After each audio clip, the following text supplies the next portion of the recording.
Okay, so 118 different elements which are known to us are distributed or bifurcated in two major categories as per the convenience to study their properties for us, that is metals and non metals.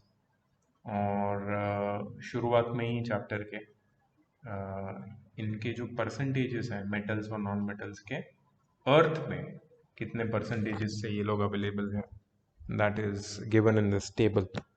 So as you can see from the table that the most abundant element on earth is oxygen, that is in free and as well as combined state, दोनों की बात कर रहे हैं, ठीक है। उसके बाद जो नेक्स्ट आता है वो सिलिकॉन है, ठीक है। उसके बाद एल्यूमिनियम है, फिर आयरन है, फिर calcium, sodium, potassium, magnesium, hydrogen and phosphorus. ये सारे एलिमेंट्स हमारे अर्थ के क्रस्ट पे अवेलेबल है, अर्थ के क्रस्ट एंड अर्थ के एटमॉस्फेयर दोनों, ठीक है। So we have many elements around us in free and combined state. To study their properties we must bifurcate, or we must make a classification of these elements into two major categories, that is metals and non-metals. 118 में से 22 ही non metals हैं, बाकी सारे metals हैं, ठीक है। 22 non metals में से जो 11 है वो नोबल गैसेस हैं, आई एम सॉरी, जो 11 है वो गैसेस है, और इसमें सिर्फ एक लिक्विड है, दैट इज ब्रोमीन, बाकी सारे सॉलिड्स हैं, ठीक है। सो ये एक इंट्रोडक्शन दिया है वो लोगों ने, and then they talked about metals, metals की प्रॉपर्टी क्या है, मेटल्स के यूजेस क्या है, बेसिक चीज़ है जो कल मैंने वीडियो में तुम्हें बताई थी, वैसे ही कुछ बेसिक चीज़ है। एक सबसे जो डेफिनेटिव कैरेक्टरिस्टिक्स होती है मेटल की, उसमें सबसे इम्पॉर्टेंट है that is their nature. The nature is chemical nature by which they form positive ions by donating electrons. Electrons को donate करके ये positive ions बनाते हैं. Positive ions are cations. ठीक है, so sodium, calcium, aluminum, ये examples. Non metals generally negative ions बनाते हैं, लेकिन एक एक्सेप्शन है उसमें, हाइड्रोजन। हाइड्रोजन की भी वैलेंसी प्लस होती है क्योंकि वो भी इलेक्ट्रॉन को डोनेट करके पॉजिटिव आयंस बनाता है। नॉन मेटल्स के भी यूजेस हमें पता है, और वो कहाँ पे पाए जाते हैं ये भी हमें पता है। उनके एसेंशियल जो यूजेस हैं, that is for our survival. Most non metals, जैसे कि we use oxygen for respiration, we use proteins, fats, carbohydrates, enzymes, vitamins in the form of food, which are mostly non-metallic elements से बने हुए हैं, ठीक है। फिर ऐसे ही दूसरे जो जैसे नाइट्रोजन है, तो नाइट्रोजन का भी अपना एक इम्पोर्टेंस है with related to our survival, that is nitrogen in the air gets converted into some nitrogenous compounds in soil, and that helps the food to grow from the soil. So non-metals are very essential for our survival. We cannot forget carbon and their compounds, जिसके बारे में हम अलग से पढ़ेंगे। और non metals का जो सबसे डोमिनेंट कैरेक्टरिस्टिक जो हमें पढ़ना है, that is they accept electrons, 1, 2 or 3 electrons, and they form anions which are negatively charged ions, ठीक है। वैलेंसी के बारे में हमें पता है, the number of electrons which are gained or lost by an element to achieve the nearest noble gas configuration is equal to its valency. Metals की valency positive होती है, नॉन मेटल्स की नेगेटिव होती है, ठीक है। मेटल्स को classify किया है अल्कली मेटल्स में। Alkali metals they react with water to form hydroxides which are strong alkalis, जैसे sodium hydroxide the strongest alkali, caustic soda बोलते हैं उसको। कॉस्टिक पोटैश भी एक ऐसी अल्कली। So lithium, sodium, potassium, rubidium, caesium and francium, इनके सबके आउटर मोस्ट शेल में एक इलेक्ट्रॉन है, ग्रुप 1 से बिलोंग करते हैं, ये सब अल्कली मेटल्स हैं। इनका कैरेक्टरिस्टिक्स अलग से समझाया है, ये सब हमने पढ़ा है पीरियोडिक टेबल में। फिर से यहाँ पे छोटे पॉइंट्स दिए हैं, फिर से तुम इसको रिवाइज कर सकते हो। अकरेंस अल्कली मेटल्स का, they never occur in free state, always in combined, because they are very reactive. They are soft and they can be cut with a knife. They have low melting boiling point. They form ionic bonds. They rapidly react with oxygen. That's why they are generally kept under kerosene. When they react with water, they form hydroxide, which are strong alkalis, and they violently react with dilute acids to produce hydrogen. They have low ionization energy. They have unit positive valency, that is unipositive ions बनाते हैं, +1 होती है उनकी valency. Silverish white colour होता है उनका, और फिर जैसे एयर के कांटेक्ट में आते हैं दे बिकम टार्निश्ड और डल हो जाते हैं। when they are burnt they give some colored appearance in the flame, जैसे लिथियम क्रिम्सन रेड कलर से बर्न होता है, सोडियम गोल्डन येलो और पोटेशियम पेल वायलेट फ्लेम से बर्न होता है। एंड अल्कली मेटल्स को ऑब्टेन करने के लिए we have to do electrolysis of their molten salts, जो हमने इलेक्ट्रोलिसिस चैप्टर में पढ़ा है। वैसे ही they have given the characteristics of alkaline earth metal, that is group 2 में जो calcium and magnesium and all, उनके बारे में बताया है। I am not going to read everything, these characteristics are very very simple straight forward information है, ठीक है। फिर ट्रांजिशन मेटल्स है, ट्रांजिशन मेटल्स ये ब्लू कलर में जो सेंटर में रखे गए हैं वो मेटल्स की बात कर रहे हैं। उनकी कैरेक्टरिस्टिक्स बहुत सिंपल है, high melting boiling point, good conductors of heat electricity, magnetic materials some of them, catalysts होते हैं some of them, and variable valency exhibit करते हैं। Inner transition elements they generally are heavy metals with high melting and boiling point, जैसे lead. Coloured ions बनाते हैं और radio active भी होते हैं कुछ इनर ट्रांजिशन एलिमेंट्स। फिर कुछ मेटलॉइड्स और सेमी मेटल्स या फिर मेटल्स और नॉन मेटल्स दोनों की प्रॉपर्टी रखने वाले एलिमेंट्स भी होते हैं, जो यहाँ पे ये जो let me just try to rotate this, can I rotate it?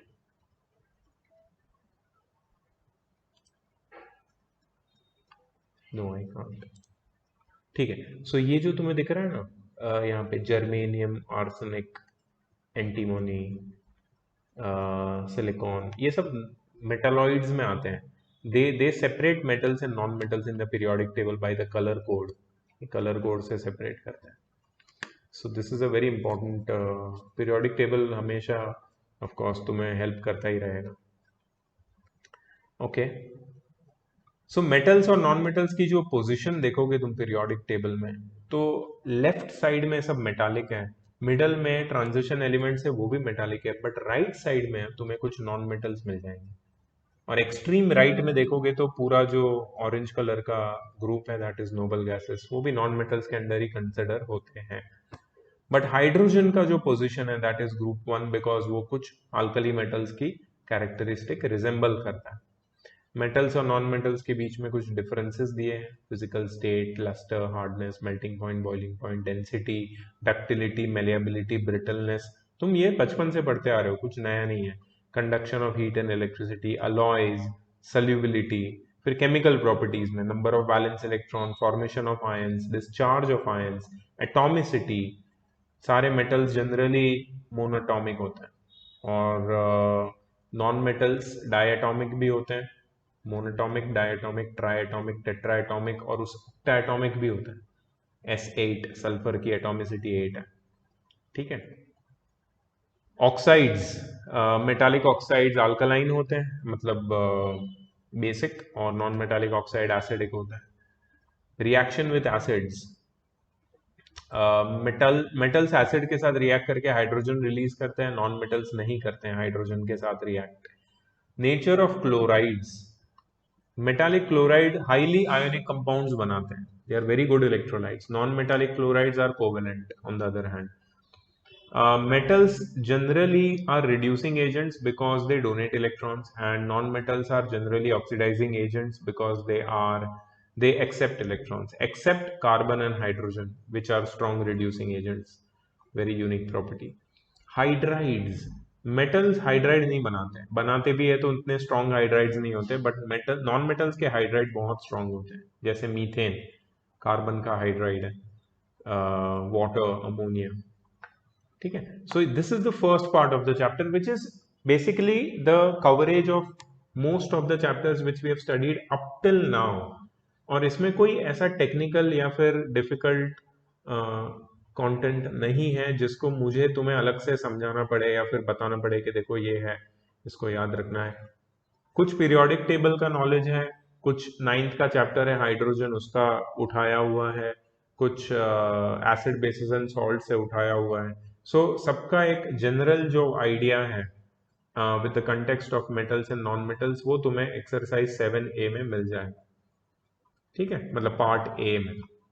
तो एक्सरसाइज 7A में सीधा सीधा होमवर्क दे रहा हूँ, बिकॉज छोटा एक्सरसाइज है, मोस्टली सारे जो क्वेश्चंस है वो ऑब्जेक्टिव टाइप है, so you don't have to write huge answers here. Textbook में ही खत्म कर लोगे तो ज्यादा अच्छा है, बट कर लेना बिकॉज बेसिक नॉलेज होना जरूरी है चैप्टर आगे बढ़ाने से पहले। ठीक है, इसके बाद हम आते हैं कुछ इंपॉर्टेंट टॉपिक्स पे, ऑल्दो ये इंपॉर्टेंट टॉपिक्स भी हमने पहले पढ़े हुए हैं। That is the study of reactivity series of metals. Reactivity series या फिर एक्टिविटी सीरीज, इसको कुछ भी बोल सकते हैं। ऐसी एक सीरीज हमने इलेक्ट्रोलिसिस चैप्टर में भी पढ़ी, जिसको हम लोग इलेक्ट्रोकेमिकल सीरीज ईसी सीरीज बोलते हैं। इलेक्ट्रोकेमिकल इलेक्ट्रोलिसिस चैप्टर में जो टर्म 1 में हमने पढ़ा। But this is not on the basis of discharge of those metallic ions on respective electrodes. Yeah. Sir हमारा पार्ट भी स्टडी ऑफ एक्टिविटी सीरीज नहीं है, stages involved in the extraction of metals है। एक बार ये देख लेते हैं पार्ट, इवन दो ये पार्ट नहीं है ना, ये पार्ट का एप्लीकेशन तुम्हें आगे देखने मिलेगा। तो ये क्या है पता है, दिस इज 9th क्लास का ही है। 9th क्लास में एक चैप्टर था हाइड्रोजन, जिसमें रिएक्टिविटी सीरीज हमने पढ़ा हुआ है। ठीक है, उसका रिवीजन है ये, this is nothing new. I am just doing a little revision so that वो एक्सट्रैक्शन वाले में तुम्हें तकलीफ ना हो। हमें अगर एक्सट्रैक्शन ठीक से करना है, एक्सट्रैक्शन वाला पार्ट, और उसके बाद एल्यूमिनियम अगर ठीक से करना है, that is the D part, और उसके बाद एलॉय वाला पार्ट आता है। ठीक है, तो ये पार्ट ना, ये बेसिक चीजें एक बार रिवाइज करनी पड़ेगी। I am not going to take more time, I promise. ठीक है, फटाफट करते हैं, खत्म करते हैं इसको जल्दी, बट एक रिविजन करना बहुत जरूरी है। So let just hear me out once. ठीक है, एक बार सुन लो, तुम्हें थोड़ी चीजें याद आ जाएगी, शायद 9th में भूल गए हो कोई concept. So yeah, reactivity series or activity series of metals, it generally, it is a table, or it is a series where metals are arranged in the increasing order of their reactivity as you go from down till top. Or you can say metals are arranged in the decreasing order of their reactivity as you go from up to down. Top to bottom जब तुम move करोगे, you will move in the direction of decreasing reactivity of metals. तो reactivity series by heart होनी चाहिए, by heart.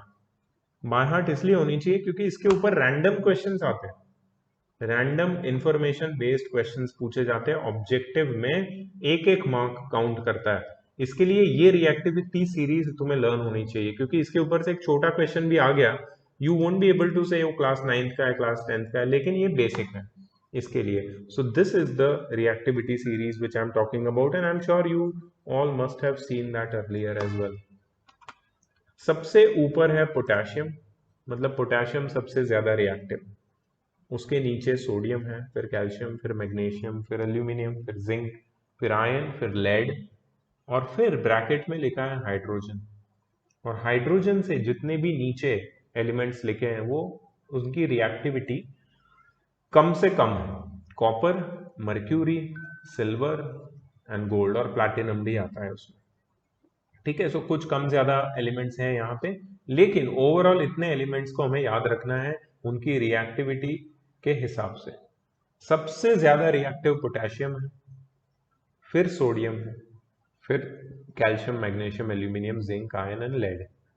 फिर आता है hydrogen, और हाइड्रोजन से नीचे है कॉपर, मर्क्यूरी, सिल्वर, गोल्ड। अब अगर तुम इनको रिएक्टिविटी के हिसाब से देखोगे तो you will see that the electropositivity और the metallic character is very high up above in the reactivity series. ऊपर वाले जो एलिमेंट्स है वो हाईली मेटालिक है, हाईली इलेक्ट्रोपॉजिटिव है, वो अपने इलेक्ट्रॉन्स इजीली डोनेट कर सकते हैं, they are very strong reducing agents. ठीक है। अच्छा, दूसरी बात, उनकी जो ऑक्साइड्स होते हैं they are highly basic in nature.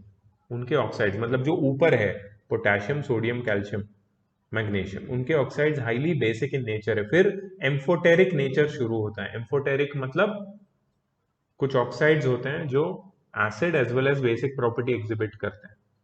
फिर धीरे धीरे तुम नीचे जाओगे तो ये जो नेचर है ऑक्साइड्स का वो चेंज होता जाता है।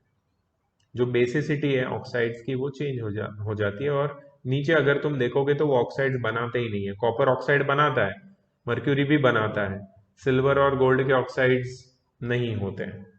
ठीक है, क्योंकि वो रिएक्टिव नहीं है, नोबल मेटल्स हैं। सो ये सारी कुछ कैरेक्टरिस्टिक्स हैं ऑक्साइड्स के भी नेचर में एक पैटर्न है वो देखने मिलती है हमें, रिएक्टिविटी सीरीज से हमें समझने मिलती है। Then how the oxides of these elements react with water and what kind of compound do they make. So जितने स्ट्रांगली अल्कलाइन और बेसिक ऑक्साइड्स है, अगर वो मेटल्स सॉरी वो वाटर के साथ अगर रिएक्ट करेंगे तो they will form strong alkalis. They will form strong alkalis. जो पोटेशियम, सोडियम, कैल्शियम, मैग्नीशियम, उनके जो ऑक्साइड्स है जब वो वाटर के साथ रिएक्ट करते हैं, potassium hydroxide, sodium hydroxide, calcium hydroxide, magnesium hydroxide, in the decreasing order of alkaline nature हमें मिलते हैं। As you go down the alkaline nature further decreases, and फिर कॉपर हाइड्रोक्साइड होता है which is very weak base, और फिर mercury, gold और silver उसके हाइड्रोक्साइड्स नहीं मिलते हैं। ठीक है, तो ऐसे करके तुम रिएक्टिविटी सीरीज अगर समझ गए ना तो तुम्हें एक्सट्रैक्शन में बहुत हेल्प हो जाएगी। एक्सट्रैक्शन क्या है, the next part of the chapter, that is all about how the metals are extracted from their compound और combined states which are found under the earth crust. ये मेटल्स कहाँ पे मिलते हैं? अर्थ पे। अर्थ के क्रस्ट के नीचे हमें माइनिंग करके इनको निकालना पड़ता है। ठीक है, सो ये मेटल्स कोई फ्री फॉर्म में अवेलेबल नहीं है, except some of them like gold, silver और कॉपर में भी। But hardly these metals are found in free state, they are mostly found in combined state. और वो कंबाइंड स्टेट से उनको सेपरेट करके फ्री स्टेट में या फिर प्योर फॉर्म में बनाने के लिए you should know their reactivity. If they are very highly reactive they can not be separated easily. Electrolytic dissociation से ही ये सेपरेट हो सकते हैं। बट अगर ये कम रिएक्टिव है इनके ऑक्साइड्स और हाइड्रोक्साइड तो इनके साथ तुम रिडक्शन या ऐसा कोई कैटालिटिक सेपरेशन के प्रोसेसेस कर सकते हो जो हम सीखने वाले हैं। So that's why reactivity series is must before we go ahead and understand how to extract the metals. देखो यहाँ पे एसिड्स के साथ रिएक्शन दिया है। सोडियम और पोटेशियम एक्सप्लोसिवली रिएक्ट करते हैं एसिड के साथ, उनको कभी भी एसिड के साथ रिएक्ट करवाते ही नहीं है। डाइल्यूट एसिड के साथ भी एक्सप्लोसिवली रिएक्ट करते हैं, वाटर के साथ भी एक्सप्लोसिवली रिएक्ट करते हैं। Calcium and magnesium vigorously react करते हैं। एल्यूमिनियम रिएक्ट करता है एसिड के साथ, लेकिन उसके ऊपर एक कोटिंग बन जाता है जिसके वजह से वो ज्यादा रिएक्ट नहीं करता। Zinc and iron moderately react करते हैं एसिड के साथ and they liberate hydrogen. All of them they have a tendency to liberate hydrogen. Lead भी एसिड के साथ रिएक्ट करके, बट सिर्फ कॉन्सेंट्रेटेड हाइड्रोक्लोरिक एसिड के साथ रिएक्ट करके हाइड्रोजन लिबरेट करता है। लेकिन लेड के बाद अगर तुम देखोगे तो हाइड्रोजन आता है, एंड हाइड्रोजन से नीचे, क्यों हाइड्रोजन दिया है यहाँ पे उसके भी रीजन है। हाइड्रोजन से नीचे जितने भी एलिमेंट्स है, copper, mercury, silver, gold, platinum, ये कोई भी एसिड के साथ रिएक्ट नहीं करता है और हाइड्रोजन को लिबरेट नहीं कर सकता है। तो ये सारे नोबल मेटल्स हैं, इनके कॉस्ट ज्यादा होते हैं, they are expensive metals because they are not they do not react with acids. ठीक है, उसके बाद ऑक्साइड्स के बारे में दिया है कि कैसे हम लोग जो ऑक्साइड्स है, मेटालिक ऑक्साइड्स है, उसको रिड्यूस कर सकते हैं। तो why we want to reduce metallic oxides? देखो, तुम्हारे अर्थ के अंदर, अर्थ के क्रस्ट के नीचे जो मेटल्स मिलते हैं वो generally carbonates, sulphates, sulphides, hydroxides उस फॉर्मेट में मिलते हैं, उस कंबाइंड फॉर्म में मिलते हैं। उसको जब तुम केमिकल रिएक्शन से सिंप्लीफाई करते हो तो वो ऑक्साइड्स में कन्वर्ट हो जाते हैं, और वो ऑक्साइड में से मेटल को अलग करने के लिए हमें रिडक्शन का प्रोसेस यूज करना पड़ता है। So reduction is what? Reduction is just the process of removal of oxygen. So how do we remove oxygen from certain metallic oxides? तो जैसे कॉपर है या आयरन है या लेड है, ये simple reducing agents carbon, carbon monoxide और hydrogen से रिड्यूस हो जाते हैं। But there are some, if you notice, copper, iron and lead, they are below in the reactivity series, they are less reactive.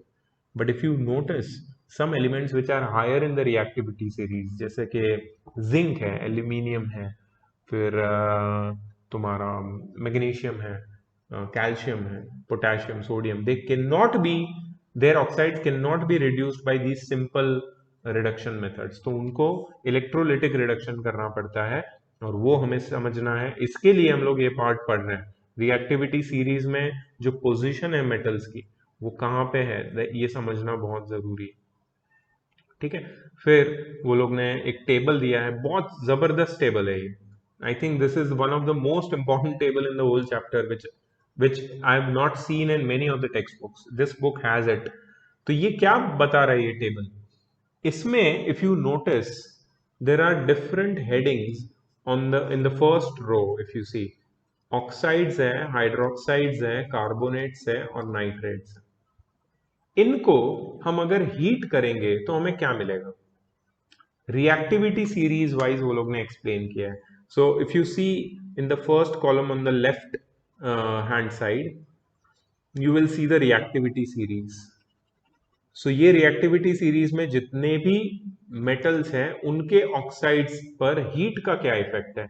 जैसे potassium, sodium, calcium और magnesium, इनके, calcium, magnesium और aluminium, ये पांचों के oxides, they are very stable to heat and they cannot be reduced by heating, they have to be reduced by electrolysis. Zinc oxide can be reduced only by coke. You know what is coke?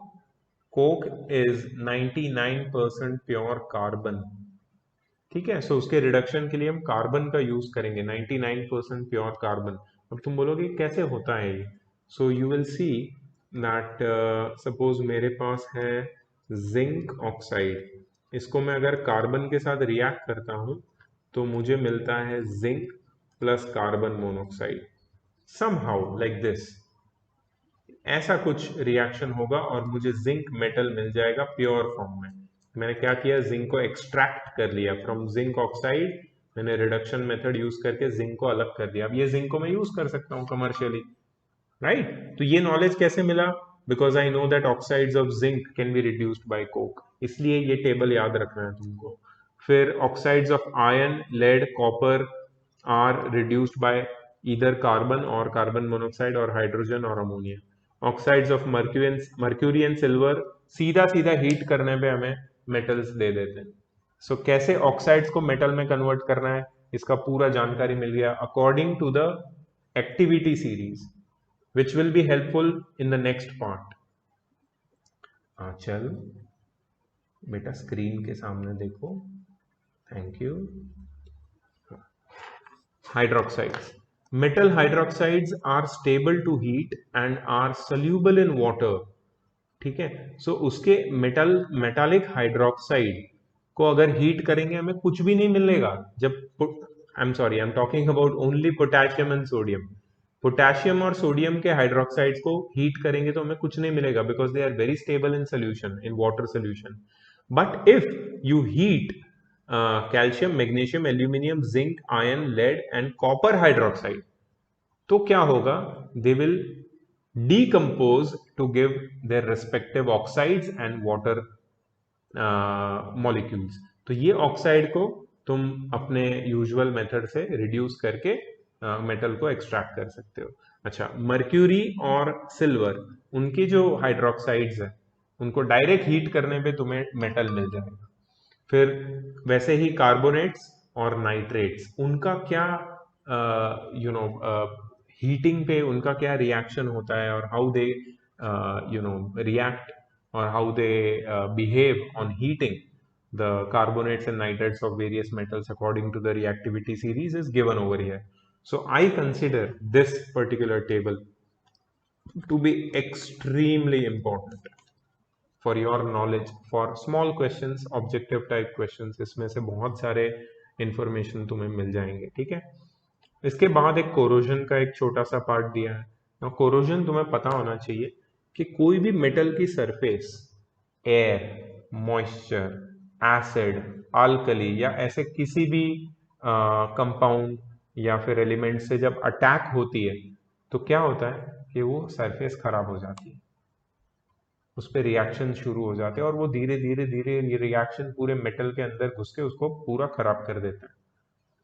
तो when the surface of metal is attacked by any foreign compound or element, and that results in its degradation, that process is known as corrosion, that phenomena is known as corrosion, ठीक है। सो corrosion का जो effect है वो reactivity series के ऊपर से हम लोग समझ सकते हैं। जैसे कि जो रिएक्टिव मेटल्स है सोडियम एंड पोटेशियम, उनको उनका कोरोजन ऑक्सीजन से ही हो जाता है, ऑक्सीजन या वाटर या कार्बन डाइऑक्साइड, ठीक है। सो क्या करते हैं, उनको हम लोग केरोसिन के अंडर रखते हैं। नहीं तो क्या होगा, सोडियम को मैंने अगर एयर में रखा तो ऑक्सीजन के साथ रिएक्ट करके वो ऑक्साइड बना देगा, फिर उसका ऑक्साइड वाटर वेपर के साथ रिएक्ट करके हाइड्रोक्साइड बना देगा, और उसका हाइड्रोक्साइड हवा में जो कार्बन डाइऑक्साइड है उसमें उसके साथ रिएक्ट करके कार्बोनेट बना देगा। तो क्या होगा कि तुम्हारा जो प्योर सोडियम का पीस है, मेटल है, वो पूरा खराब हो जाएगा, ठीक है। सो वो नहीं होने के लिए, कोरोजन नहीं होने के लिए हम लोग क्या करते हैं, इस मेटल को केरोसिन के अंदर स्टोर करते हैं। उसके बाद एल्यूमिनियम और मैग्नीशियम अपने सरफेस के ऊपर एक just a moment, wait please. Hello, okay, please on your cams, please keep your cam on.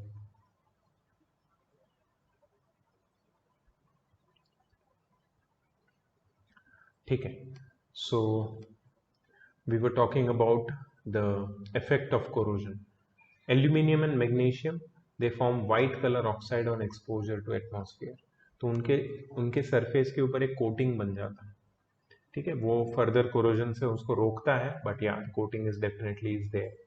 Then iron, of course, जो कोरोजन होता है आयन का, that is very deadly, which is known as rusting, and rusting eats up the whole iron का object, ठीक है। So we have to prevent the rusting of iron by either colouring it और coating it with some kind of grease और paint, और maybe apply some anti rust coating on it, ठीक है।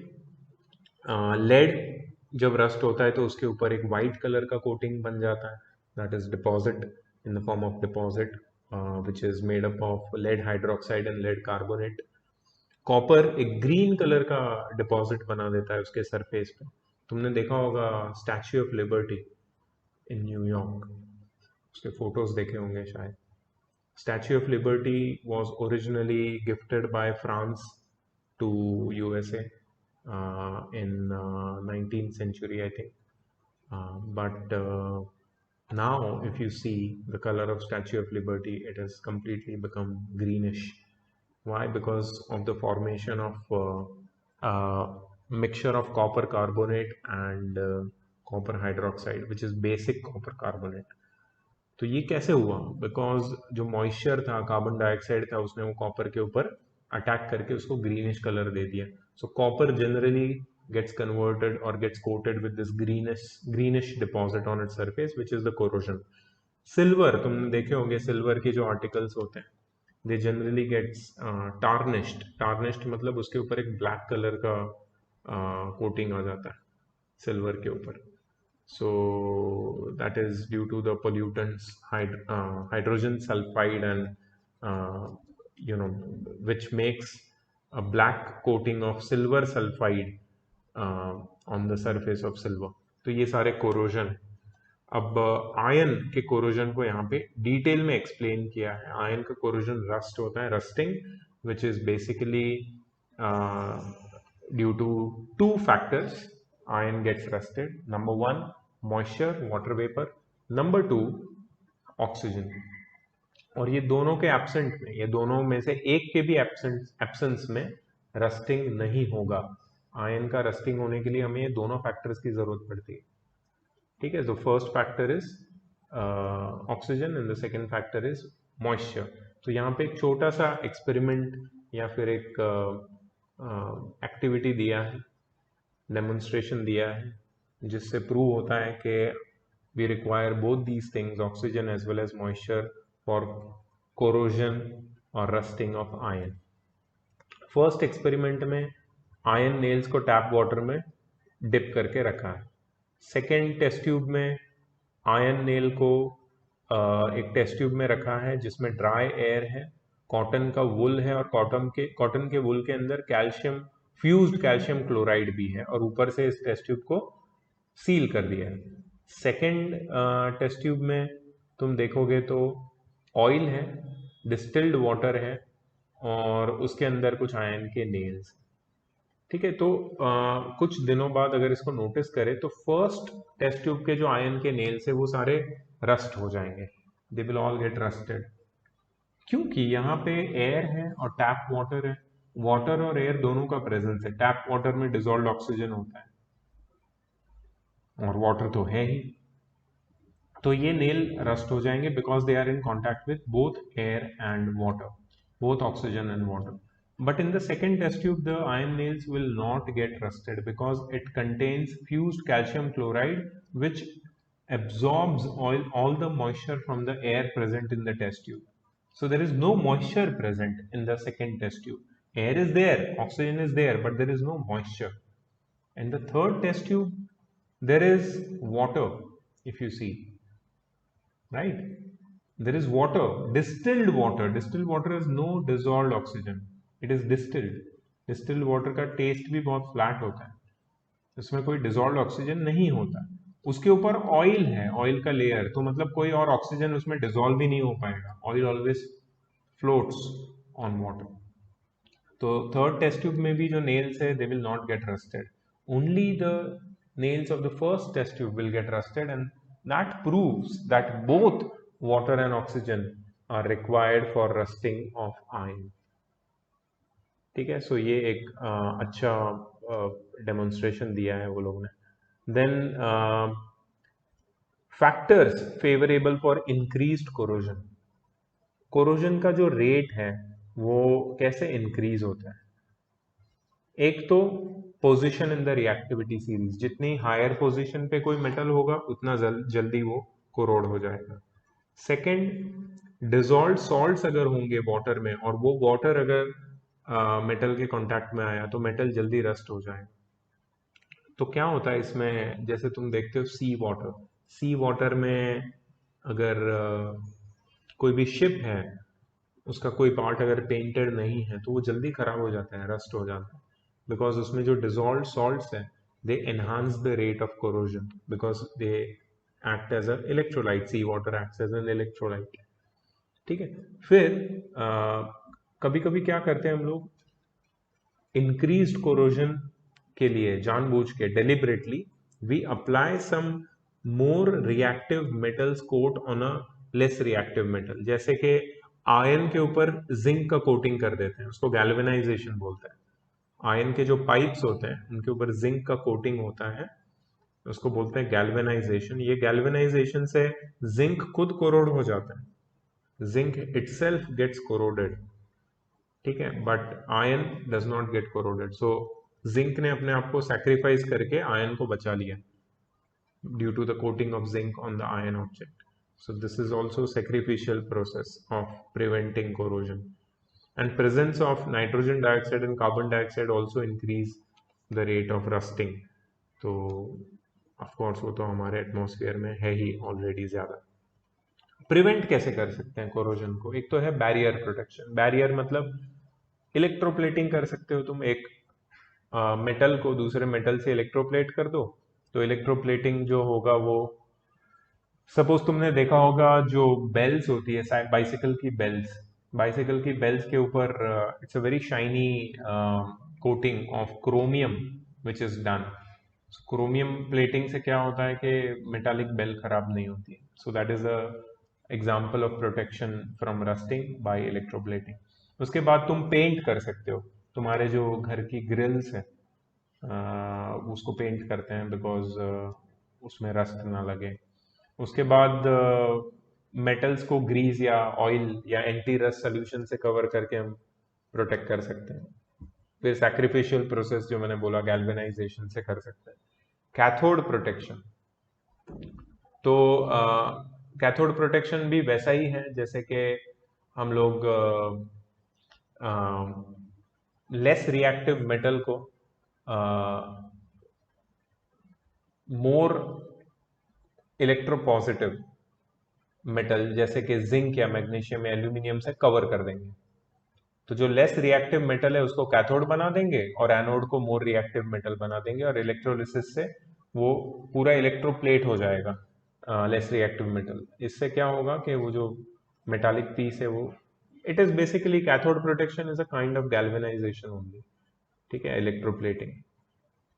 Advantage of corrosion, corrosion के advantage भी होते हैं जैसे कि एल्यूमिनियम, एल्यूमिनियम कोरोड होना is a good thing, because aluminium जब कोरोड होता है तो एल्यूमिनियम के ऊपर अपने आप ऑक्सीजन के साथ रिएक्ट करके एक एल्यूमिनियम ऑक्साइड का impervious and very strong coating अपने आप बन जाता है। It's a very strong coating, ठीक है, वो अपने आप क्रिएट हो जाता है एल्यूमिनियम के ऊपर, और वो एल्यूमिनियम को फर्दर रस्टिंग से प्रोटेक्ट कर लेता है। So rusting sometimes is also beneficial in the cases of aluminium and zinc, जिनके ऑक्साइड्स के लेयर इतने स्टिकी है कि वो प्रोटेक्टिव लेयर की तरह काम करते हैं और मेटल को फर्दर डैमेज होने से बचाते हैं। ठीक है, एक्सरसाइज 7B भी तुम देखोगे तो मोस्टली इट इज ऑब्जेक्टिव, लेकिन कुछ क्वेश्चंस है जिसके आंसर तुम्हें लिखने पड़ेंगे, जैसे कोरोजन के ऊपर कुछ क्वेश्चंस है, क्वेश्चन नंबर 6 है, 7 है, 8, 9, ये सारे आंसर तुम्हें लिखने पड़ेंगे। जो भी ऑब्जेक्टिव है उसको टेक्स्ट बुक में कर दो, बाकी सारे आंसर्स इसके लिखने पड़ेंगे तुम्हें, ठीक है। मैंने देखा साउंड के भी अभी तक सबमिशन हुए नहीं है पूरे, मैं कुछ बोल नहीं रहा हूँ अभी, but soon a time will come when I will demand these submissions from all of you, so remember that. ठीक है, so we have reached the third part, that is the major part of the chapter, the most important part of the chapter, that is extraction of metals based on the activity series. अब हमें पता है कि metals are found in combined state in Earth's crust, and to convert these metals in combined form into their pure form, we must know their properties, and their properties are easily studied by the position of these metals in the reactivity series. So यहाँ पे reactivity series के हिसाब से कुछ एक table बनाया है जिसमें metals और उनकी ओर्स कौन सी होती है, उनके फॉर्मूले क्या होते हैं, मेन ओर्स, उनका कुछ इंफॉर्मेशन यहाँ पे दिया है। So as you can see from this table, potassium की जो ओर है that is carnallite, carnallite is KCl MgCl2 6H2O। कुछ और से यहाँ पे जो एक्सेस मतलब एक्स्ट्रा इंफॉर्मेशन है, बेसिकली उनके बारे में कोई ज़्यादा जानकारी होती नहीं है, बट कुछ और से जिनके ऊपर बहुत सारे क्वेश्चंस आते हैं। So I am going to just mark those as important. Sodium की ओर इम्पॉर्टेंट है which is rock salt, calcium की ओर इम्पॉर्टेंट है which is limestone, marble, calcium sulfate dihydrate और gypsum. Magnesium, carnallite, same as potassium, but I don't think that this ore is, इसके बारे में कोई question आता है। एल्यूमिनियम वेरी वेरी इंपॉर्टेंट, दो ओर से इसकी बॉक्साइट और क्रियोलाइट, एक है बॉक्साइट Al2O3.2H2O और एक है क्रियोलाइट NaAlF6। जिंक की दोनों इंपॉर्टेंट है, zinc blend or calamine. Zinc blend is ZnS, zinc sulfide and calamine is zinc carbonate. Iron की दोनों ओर्स इंपॉर्टेंट है, red hematite and brown hematite. Lead की ओर है गैलेना, कॉपर की ओर है कॉपर पाइराइट, मर्क्यूरी की ore है cinnabar, और सिल्वर की ओर जो है ओर्स जो है that is आर्जेंटाइट and horn silver which is not very important. तो ये कुछ ओर्स है, इनको तुम्हें याद रखना पड़ेगा. अभी ओर का मतलब क्या होता है? What is ore? Ore is basically related with the term mineral. तो common terms used in extraction है, एक बार ये स्टडी कर लेते हैं हम. सबसे पहली जो टर्म है that is metallurgy. Metallurgy is the process used for extraction of metals in their pure form from their ores. एक प्रोसेस यूज होता है जिससे हम लोग मेटल्स को एक्सट्रैक्ट करके उसके प्योर फॉर्म में कन्वर्ट कर सकते हैं, जिसको हम मेटालर्जी बोलते हैं. This chapter is all about metallurgy. पहले के जो 2 पार्ट थे they were just preparing the grounds for understanding the main concept of this chapter which is metallurgy, जिसमें तुमने मेटल्स और नॉन मेटल्स के डिफरेंसेस पढ़े, फिजिकल और केमिकल, एंड रिएक्टिविटी सीरीज और कोरोजन के बारे में पढ़ा. अब तुम मेटालर्जी के बारे में पढ़ने के लिए रेडी हो. So process of extraction of metals is known as metallurgy. That is what we have to study about. Metallurgy deals with production and purification of metals and manufacture of alloys. क्या पढ़ते हैं हम लोग metallurgy में? Production and purification of metals and manufacture of alloys. Minerals क्या होते हैं? The naturally occurring compounds of metals which are generally mixed with other matter such as soil, sand, limestone and rocks are known as minerals. So minerals में कुछ naturally occurring metallic compounds पाए जाते हैं, ठीक है, which are mixed with soil, sand, limestone, rocks. तो metals कभी भी pure form में नहीं मिलते हैं except gold, silver. Few of them are found in pure form, but most of the metals they occur as mixtures mixed with soil, sand, limestone, rocks, and ये mixtures को हम minerals बोलते हैं. अब minerals में से हम लोग निकालते हैं ores. So first we have minerals. Minerals में से extract किया ores. Ores are those compounds of metals or those minerals from which metals can be extracted profitably and commercially on a large scale. तो minerals के बाद वाला जो definition है that is ores. See ores लिखा है यहाँ पे, पहले ओर्स पढ़ते हैं फिर बाकी सब. Those minerals from which metals are extracted commercially at a comparatively low cost and with minimum effort is called ore. ठीक है, सो ओर्स में से हम मेटल्स को एक्सट्रैक्ट करते हैं. अच्छा, गैंग या फिर मैट्रिक्स, ये गैंग क्या होता है? Earthly impurities including silica, mud associated with the ore are called gangue. तो सबसे पहले हमें मिनरल में से ओर को अलग करना पड़ेगा, फिर ओर में से हमें गैंग को अलग करना पड़ेगा, फिर हमें मेटल मिलेगा कंबाइंड फॉर्म में, फिर उसको केमिकल प्रोसेसेस से ऑक्साइड्स में कन्वर्ट करना पड़ेगा, फिर रिडक्शन करना पड़ेगा, फिर मेटल मिलेगा, और लास्ट में इलेक्ट्रोलिटिक रिफाइनिंग भी करना पड़ेगा. ठीक है, सो ये जो पूरा प्रोसेस है that is metallurgy. Okay, flux. Flux is a substance that is added to the charge in a furnace to remove the gangue. तो furnace, अब furnace तुमने सुना होगा. Furnace is basically a place where metals are heated, metallic ores are heated basically. So furnace में हम क्या करते हैं? चार्ज के साथ ऐड करते हैं फ्लक्स, और ये चार्ज इज बेसिकली योर ओर, उसके साथ फ्लक्स मिक्स करके जब हीट होगा तो गैंग इजिली रिमूव हो जाएगी. Flux combines with gangue to form a fusible mass called slag. Flux क्या करता है? गैंग को सेपरेट करके उसके साथ स्लैग बना देता है, जिसको इम्प्योरिटी के फॉर्म में हम रिमूव कर सकते हैं. So slag is the fusible product when flux react with gangue during the extraction of metal. जैसे SiO2 सिलिकॉन डाइऑक्साइड एक गैंग है, उसके साथ एक जो फ्लक्स react करेगा that is calcium carbonate and it will form a slag called calcium silicate. CaSiO3 plus carbon dioxide release होता है। This is the whole process happens in the furnace where the temperatures are very very high, वहां पे ये पूरा process होता है। ठीक है, इसके बाद है वो जो प्रोसेस जिसकी मैं बात कर रहा हूँ, स्मेल्टिंग।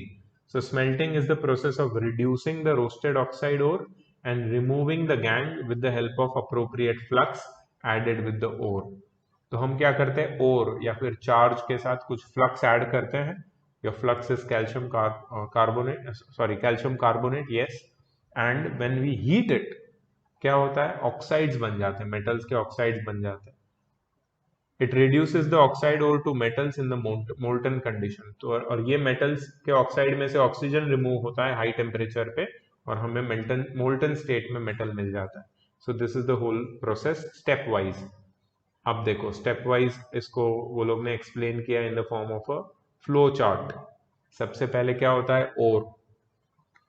ठीक है, ओर को कहां से निकाला हमने, where did we get ore from, minerals, है ना। मिनरल्स में से हमें ओर मिला। ओर को हम क्या करते हैं, क्रश एंड ग्राइंड करते हैं। ओर क्या होता है पता है, बड़े बड़े रॉक्स के फॉर्म में होता है। बड़े बड़े रॉक्स को तो हम सिंपली मेटल्स में कन्वर्ट नहीं कर सकते, तो उसको क्रश और ग्राइंड करना पड़ता है। उसके लिए बड़े जॉ और बॉल मिल ग्राइंडर्स आते हैं, उससे क्रश करके उसको स्मॉल ऐसे डर्ट या डस्ट के फॉर्म में कन्वर्ट करके फिर हम लोग उस पर स्मेल्टिंग का प्रोसेस करते हैं। अच्छा, क्रशिंग एंड ग्राइंडिंग के बाद उसका कॉन्सेंट्रेशन होता है। कॉन्सेंट्रेशन ऑफ ओर मतलब ओर्स में है क्या, मेटल्स है। मेटल्स की कुछ प्रॉपर्टी होती है, जैसे जैसे कि उनकी डेंसिटी ज्यादा होती है, they are insoluble in water, तो उनको gravity separation, froth flotation, magnetic separation, chemical या लीचिंग मेथड से मेटल्स को अलग किया जाता है, और जो कचरा है, डर्ट है, उसको अलग किया जाता है। So that is known as concentration. Concentration के बाद आता है next part which is roasting and calcination. अब किसी किसी मेटालिक ऑक्साइड्स का रोस्टिंग होता है। रोस्टिंग मतलब उनको बिठा के उनका मजाक उड़ाते हैं, बहुत मजाक कर रहा हूँ, मतलब थोड़ा सोचा मैंने कि कुछ एक जोक मार दूं, इतना बोर कर रहा हूँ तुम लोग को। तो उनको बिठा के उनको बहुत सारी गालियां देते हैं, और साइड में करण जौहर बैठा रहता है और वो भी हंसता है बहुत ज्यादा। ठीक है, तो बहुत रोस्ट करते हैं, तन्मय भट्ट भी आ जाता है पिक्चर में। ठीक है, फिर रोस्ट करके जब मेटल्स रोने लगता है तो फिर मेटल्स को एक्सट्रैक्ट कर लेते। नहीं नहीं, तू दोस्त है रे, तू अपना, तू रो मत, ऐसे ही तेरी खींच रहे थे हम लोग। ठीक है, so roasting is basically heating the metallic oxides in the absence of air. Heating, no I'm sorry, मैंने कुछ I think उल्टा बोला है। roasting is heating in the presence of air and calcination is heating in the absence of air। पढ़ेंगे, अभी हम लोग पढ़ने वाले हैं। ठीक है, मेरे को इतना याद नहीं रहता क्योंकि मेरी एग्जाम नहीं है ना, इसके लिए। ओके, उसके बाद है reduction.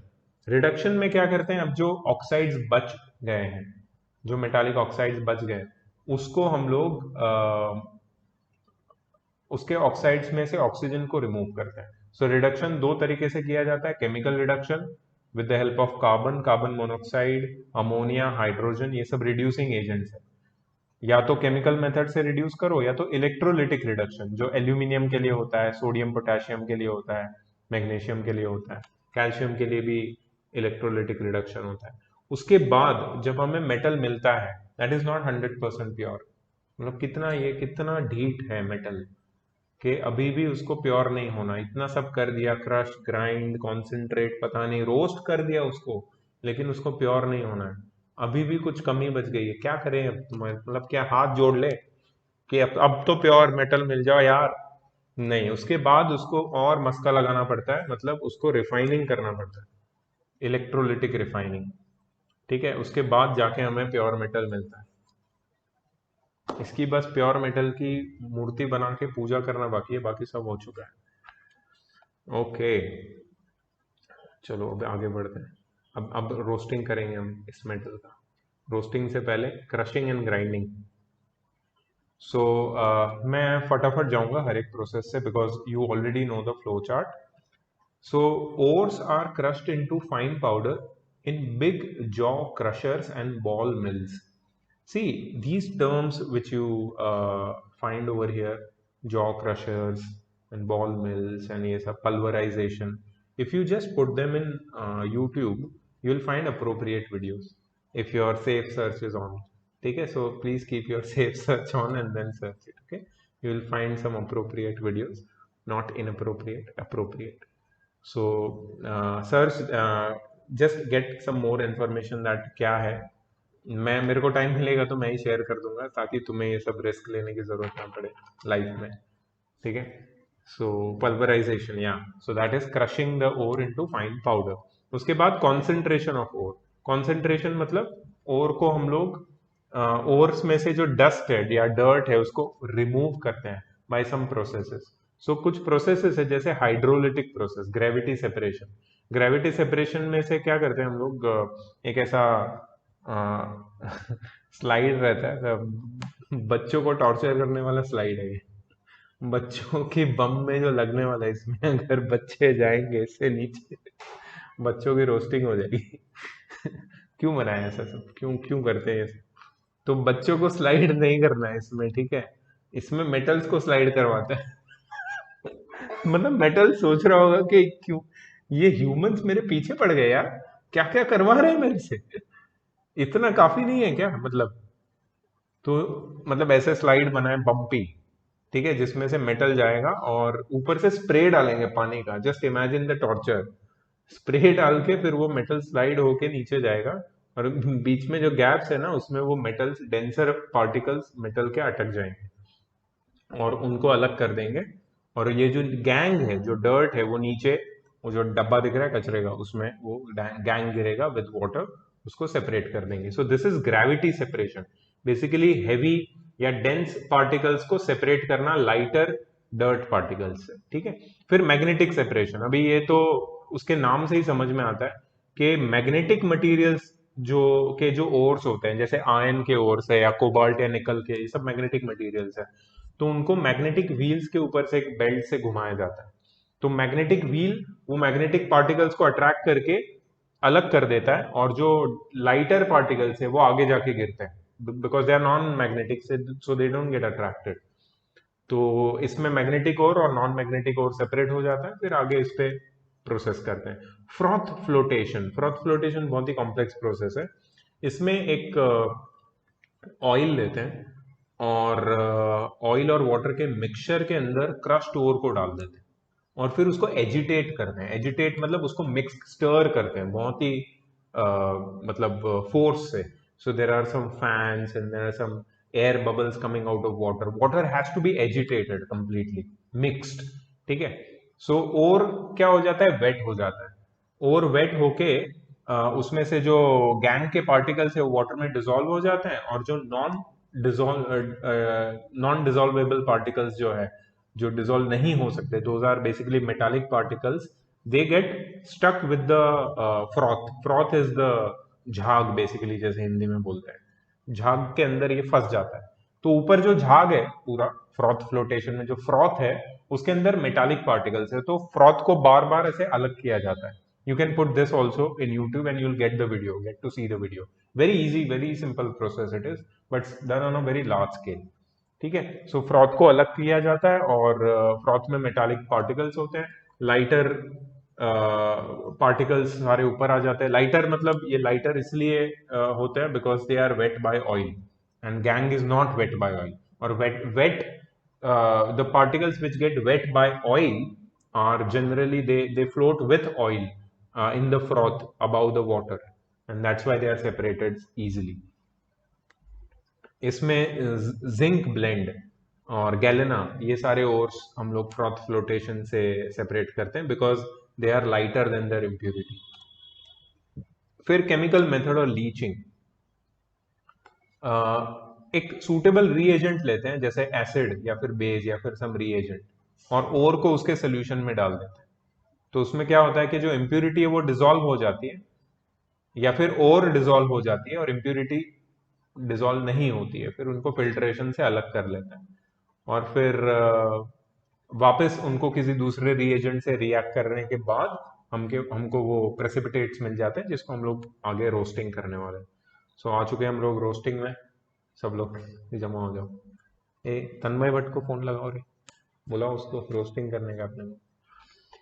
Okay, roasting is a process of heating concentrated ore to high temperature in the presence of air. Yes, so please underline this definition. I hope all of you have this textbook. So Dave, if you don't have this textbook, please get the PDFs from me. I will share it in the group. मैं सारे PDF तुम्हें चाहिए तो अलग से भेज दूंगा. No need to buy now for second term, but this is a very good book. Chemistry का ये बहुत अच्छा book है. This is from Selena, the same publishers who publish physics and mathematics for you. ठीक है. Why is this better than Viraf Dalal, वो तो तुम्हें अब तक पता चली गया हो. विराव दलाल पढ़ना थोड़ा टॉर्चरस है. मतलब वो क्या लिखता है उसको खुद ही नहीं समझ में आता. वो सब टेबल बना के कुछ अंदर लिख के छोड़ देता है, अब तुम फिगर आउट कर लो. क्रॉसवर्ड ज्यादा लगता है मेरे को, बुक कम लगता है. तो इसमें क्या है पता है, मतलब जैसे टेक्सचुअल इंफॉर्मेशन दी है सारी, मतलब पैराग्राफ वाइज एंड ऑल. तो I personally prefer this book for teaching, for revising, for reading. Rishi बेटा मुंह में क्या डाल दिया, आप निकाल लो, ऐसे मत करो यार. मुंह में क्या डाल दिया आपने, ऐसे ऐसे नहीं करते बेटा, अच्छा नहीं लगता है यार. तुम्हारा रिकॉर्डिंग देखो, लोग देख रहे हैं आज. इंडिया के कोने कोने से बच्चा जब देखेगा तो देखेगा बस ये बच्चे ने मुंह में क्या डाला हुआ है यार, मतलब क्या है ये? इसकी रोस्टिंग करो कोई. ठीक है. So that's why I prefer this book. I'll share the PDF with you. So हम लोग दोनों एक्सरसाइज करते हैं. जनरली हम लोग इसकी एक्सरसाइज होमवर्क में लेते हैं. For revision we take the exercise from Viraf Dalal. That's a very good book in its own method. Exercises उसकी काफ़ी अच्छी है, बट पढ़ने के लिए नहीं है वो बुक, वो टॉर्चर है. ठीक है. So roasting is a process of heating the concentrated ore to high temperature in presence of air. Roasting is a process of heating the concentrated ore to high temperature in presence of air. Roasting is generally employed in the case of sulfide ores or the ores containing metallic sulfides as impurity. हमेशा याद रखना sulphide ओर की roasting होती है. Sulphide ओर को roasting करके हम oxides में कन्वर्ट करते हैं. ठीक है. सो इसको एक मतलब तुम ऐसे नोट्स में लिख सकते हो कि रोस्टिंग, उसके नीचे heating in presence of air, number 1. Number 2, it converts sulfides into oxides. Roasting क्या है, heating the ore in presence of air, और रोस्टिंग क्या करता है, सल्फाइड्स को ऑक्साइड्स में कन्वर्ट करता है. ठीक है. सल्फाइड्स को एक बार ऑक्साइड बना दिया, फिर उसको रिड्यूस करना है हमें, या तो इलेक्ट्रोलिटिक या तो केमिकल रिडक्शन, दोनों में से एक प्रोसेस से रिड्यूस कर देना है, हो जाएगा काम. ओके. ठीक है. सो रोस्टिंग कब बताया मैंने. अच्छा, अब नेक्स्ट है कैल्सिनेशन. कैल्सिनेशन क्या होता है, अगर ओर सल्फाइड नहीं है और कार्बोनेट है या फिर हाइड्रेटेड ऑक्साइड है, ऑक्साइड के साथ कुछ अगर वाटर मॉलिक्यूल्स भी है, तो हम लोग उसको एब्सेंस ऑफ एयर में हीट करते हैं. We heat it in the absence of air. तो heating in absence of air is calcination. Heating in the presence of air roasting है, heating in the absence of air calcination. ठीक है. सो हमें एक particular temperature तक ही heat करना है in the absence of air, such that the ore does not melt. तो उससे क्या होता है कि कार्बोनेट्स ऑक्साइड्स में कन्वर्ट हो जाते हैं. कैल्सिनेशन से कार्बोनेट्स ऑक्साइड्स में कन्वर्ट हो जाते हैं. यहाँ पे कंपैरिजन दिया हुआ है readymade, so you can refer this for writing the answer, और एग्जांपल्स भी दिए हुए हैं यहाँ पे. ठीक है. तो हमने रोस्टिंग और कैल्सिनेशन कर दिया, अब हमें मिले मेटालिक ऑक्साइड्स. ठीक है. सो ऑक्साइड्स का जो नेचर है हमने पहले ही पढ़ा था रिएक्टिविटी सीरीज वाले पार्ट में, पार्ट बी में, वो इसीलिए पढ़ा. ऑक्साइड्स हमें जब मिल जाएंगे, how will we reduce the oxides to get the metals. So will we use electrolytic reduction, will we use chemical reduction method like reducing agents. वो डिपेंड करता है ऑक्साइड्स कौन से मेटल के हैं. अगर मेटल की position high above in the electrolytic series है तो we will use electrolytic reduction. अगर ऑक्साइड्स का जो नेचर है वो इतना एसिडिक, मतलब इतना बेसिक, मतलब ऑक्साइड्स उन मेटल्स के हैं जो रिएक्टिविटी सीरीज में मिडल में या नीचे है, तो हम लोग केमिकल रिडक्शन यूज करेंगे। ठीक है, सो डिपेंड करता है ऑक्साइड्स कौन से टाइप का है, उसके ऊपर से हम लोग रिडक्शन की मेथड डिसाइड करते हैं। जैसे कि यहाँ पे देखो एक एग्जांपल दिया है, जिंक। जिंक का जो सल्फाइड है, मतलब जिंक का ओर है, जिंक ब्लेंड बोलते हैं उसको। जिंक ब्लेंड को अगर हम लोग रोस्ट करें तो वो जिंक ऑक्साइड में कन्वर्ट हो जाता है। और अगर मेरे पास कैलेमाइन है जो जिंक की दूसरी ओर है, विच इज जिंक कार्बोनेट, उसको अगर हम कैल्सिनेशन करें तो वो जिंक ऑक्साइड में कन्वर्ट होता है। एक बार मुझे जिंक ऑक्साइड मिल गया, फिर मैं उसको कार्बन के साथ रिड्यूस कर दूंगा। कार्बन क्या है? रिड्यूसिंग एजेंट है। सो कार्बन जिंक ऑक्साइड को रिड्यूस करके जिंक में कन्वर्ट कर देगा, कार्बन मोनोऑक्साइड मिलेगा। ठीक है, उसके बाद अगर जिंक ऑक्साइड रिड्यूस नहीं होता है कार्बन से, तो फिर सॉरी हाइड्रोजन या कार्बन मोनोऑक्साइड से, तो वो उसको कार्बन के साथ रिड्यूस करते हैं। कभी कभी उसको कार्बन मोनोऑक्साइड और नाइट्रोजन के मिक्सचर के साथ भी रिड्यूस किया जाता है। ठीक है, so there are many methods of reducing a metallic oxide. जैसे आयन ऑक्साइड, आयन ऑक्साइड का नाम है हेमेटाइट, Fe2O3। उसको ब्लास्ट फर्नेस में रिड्यूस करना पड़ता है। उसके साथ एक फ्लक्स यूज करते हैं, that is Coke and calcium carbonate का मिक्सचर। तो उसके साथ फिर एक स्लैग बनता है और ये पूरा आयन ऑक्साइड रिड्यूस होके आयन में कन्वर्ट हो जाता है। उसके सारे स्टेजेस दिए हुए हैं, इतना डिटेल में इसको पढ़ने की जरूरत नहीं है, but you should know that different metals have different methods of reduction which varies with the position of metal in the reactivity series। ये देखो, आयन के बारे में कुछ इंफॉर्मेशन दी है which you should no.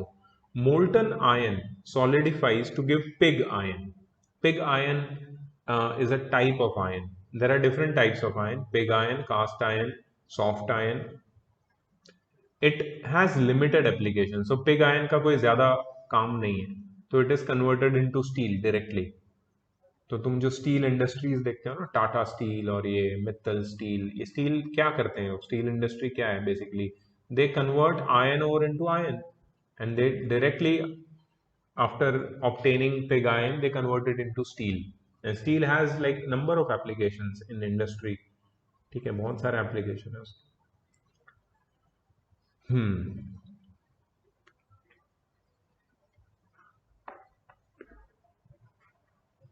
Okay, now the problem is with highly reactive metals जैसे कि aluminium.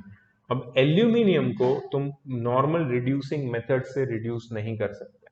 So for reduction of aluminium you have to use electrolytic reduction, and that too in a very complex manner। इसीलिए इसके लिए जो aluminium का reduction है उसके लिए हमने एक सेपरेट पार्ट रखा है। इसके बाद वाला जो पार्ट है that is dedicated to aluminium only. Just imagine, सिर्फ एल्यूमिनियम है उसमें, और कोई मेटल नहीं है। तो एल्यूमिनियम के एक्सट्रैक्शन के बारे में we are going to study separately. ठीक है, लेड एंड कॉपर, हमें पता है लेड और कॉपर के ऑक्साइड, क्योंकि लेड और copper electrolytic series sorry activity series में नीचे है, इसलिए लेड और कॉपर के ऑक्साइड आराम से कार्बन मोनोऑक्साइड या हाइड्रोजन जैसे रिड्यूसिंग एजेंट से रिड्यूस होके हमें मेटल्स दे देते हैं। और उससे भी नीचे जो एक्टिविटी सीरीज में जैसे मर्क्यूरी या सिल्वर, उनको सीधा हीट कर दो, उनके ऑक्साइड को या उनके सल्फाइड को, तो वो सीधा मेटल्स में कन्वर्ट हो जाते हैं। मतलब इनको सिर्फ हीट करने की जरूरत है। So metals low in the reactivity series are need not to be reduced as well. They directly get converted into their metals on heating only, heating alone. ठीक है, अब जो मेटल मिला इतने सब प्रोसेसेस के बाद, ये अभी भी प्योर नहीं है। इनकी अभी भी रिफाइनिंग करनी पड़ेगी, क्योंकि ये 99% प्योर है। 100% प्योरिटी के लिए you need to do refining. So refining is the separation of extracted metal from residual impurity, little amount. And presence of other metals and non-metals like silicon and phosphorus are also to be removed from metals.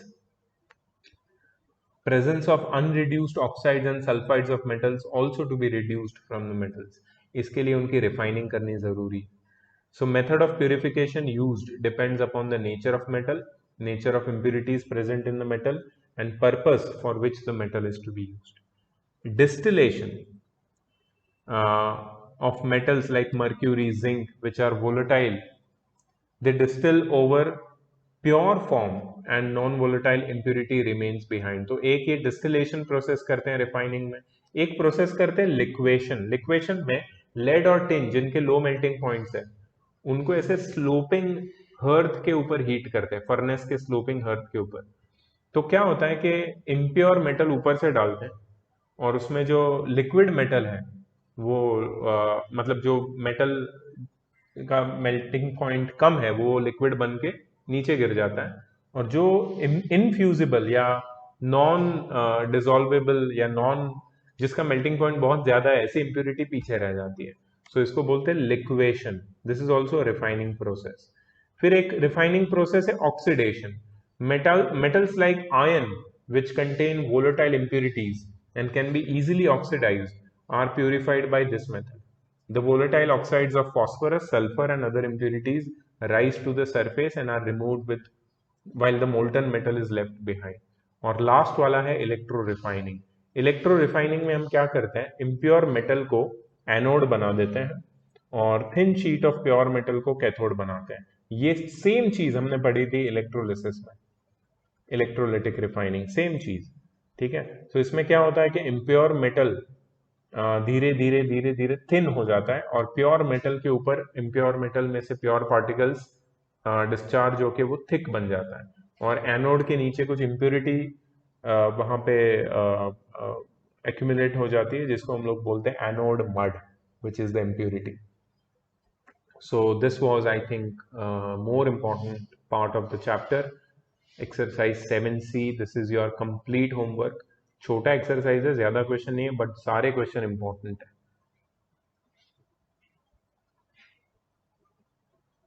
ठीक है. Next part है इसका aluminium. Next part है इसका aluminium, और aluminium को हम लोग अलग से पढ़ेंगे. जैसे मैंने बताया था, whatever video I have about this, I have it. I will send you so that you can view it before I teach and we can directly finish the chapter in the next class itself. ठीक है. Next class में uses of metals and alloys भी हम लोग खत्म कर देंगे. It's very simple. Alloys के बारे में कुछ ज़्यादा नहीं है, मतलब जो इन्फॉर्मेशन है that is very straightforward. So yeah that is mostly the chapter, and हमने आज काफ़ी पार्ट इसका ख़त्म कर दिया.